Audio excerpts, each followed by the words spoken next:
Seif Yuddalet. La Lacha Yuddalet parle de la possibilité d'atténuer la froideur d'un aliment et de l'interdiction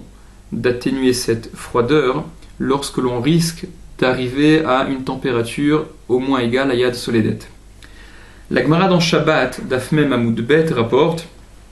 la braïta suivante: Tanu Rabanan, nos maîtres ont enseigné, Mevi Adam Kiton Shel Maim.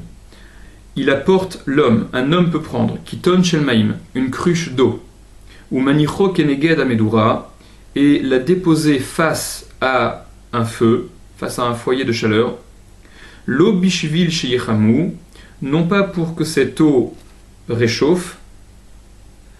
Rashi explique Lo Sheyanichem Sham Ad Sheyechamu, c'est-à-dire qu'on ne laissera pas là-bas, face à ce feu, ce Kiton Shel Maim, cette cruche d'eau, jusqu'à ce que la température de l'eau s'élève et devienne chaude. Et là, poursuit la Gemara, et là Bishvil Shetafug Tinatan, mais uniquement pour que s'atténue la froideur de cette eau. Plus loin dans la Gemara, Amar Shmuel, Shmuel a dit Echad Shemen ve'echad Maim,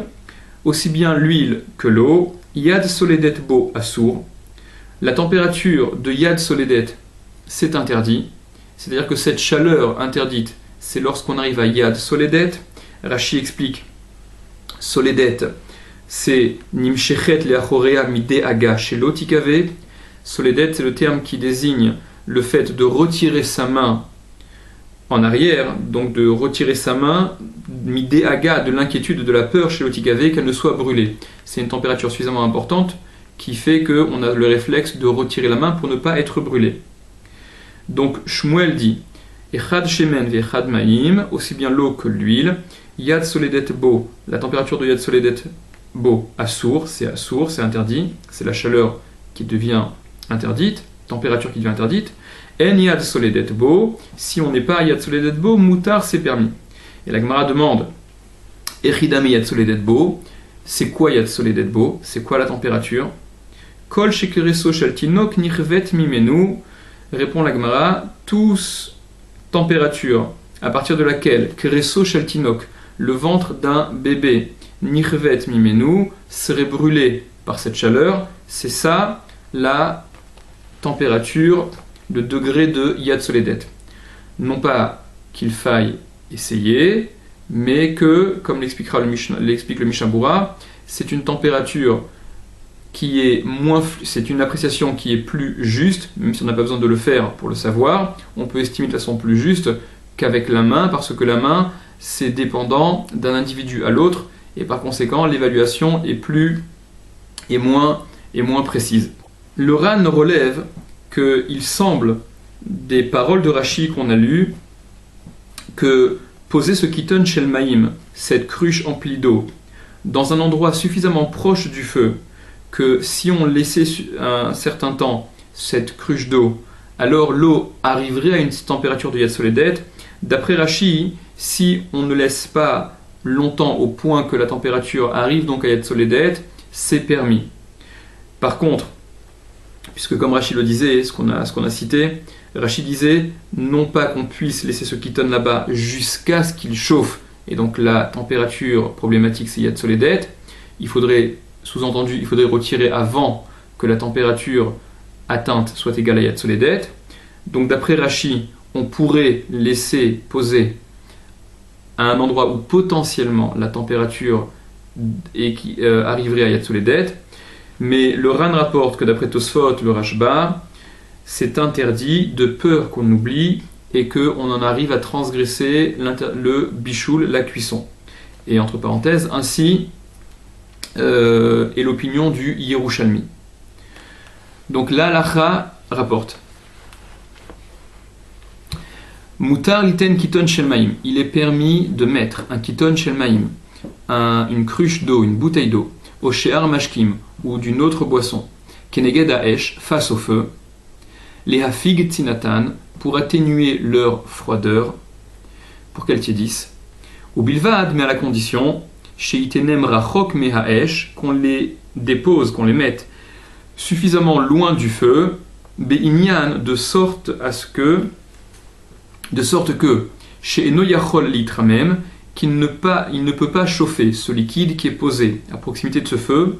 qu'il ne puisse pas chauffer Be'otomakom à cet endroit où il est posé, Ad Shetehe Yad Soledet, jusqu'à ce que la température atteigne Yad Soledet. Entre parenthèses, pirouge, c'est-à-dire Mitramemet Venirvet, elle se chauffe, la main chaufferait au point d'être brûlée, en laissant suffisamment longtemps. Bon, donc il ne faut pas que l'endroit dans lequel soit placé ce kiton shel maïm, il soit susceptible de faire monter la température jusqu'à Yad Soledet, Dehaïnu, c'est-à-dire, mais comme l'endroit chez Kreso shel Tinok Nirvet Bo, où le ventre d'un bébé serait brûlé. Comme on a expliqué avant, c'est un moyen, non pas qu'il faille le faire encore une fois, mais c'est une mesure plus précise, comme l'explique le Mishnah Berurah, que par la main. Aval, mais, poursuit le Shulchan Aruch, Asur les corbeaux et la Hesh, il est interdit de le rapprocher du feu, ce kiton shel maïm, cette bouteille d'eau, les makom à un endroit, chez Yachol Litramem, où il peut chauffer, chez Tehe Ayad Soledet Bo, au point d'en arriver à une température de Yad Soledet Bo,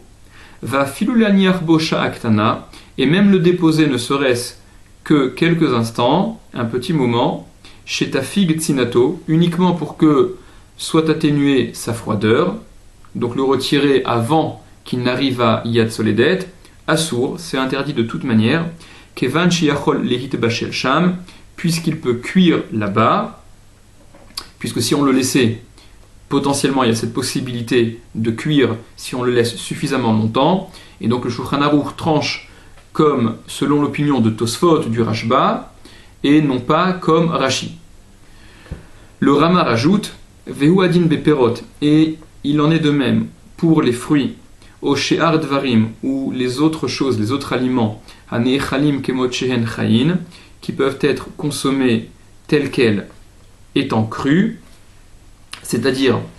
explique le Mishnah Berurah, que les aliments qui peuvent être consommés crus, s'ils sont bonifiés, s'ils sont améliorés avec un bichoul, alors le même interdit de bichoul les concerne, et par conséquent, il est interdit au même titre de les mettre à proximité du feu, dans un endroit où potentiellement il pourrait atteindre la température de Yad Soledet. C'était le Shmirat Shabbat Keil Cheta. Rapportons également ce qu'il dit au sujet de la température de Yad Soledet, puisqu'on parle beaucoup de Yad Soledet, on n'a pas donné de température. Ce que rapporte le Shmirat Shabbat Keil Cheta au tout début, c'est que jusqu'à 45 degrés au moins, on n'est encore pas concerné par la température de Yad Soledet.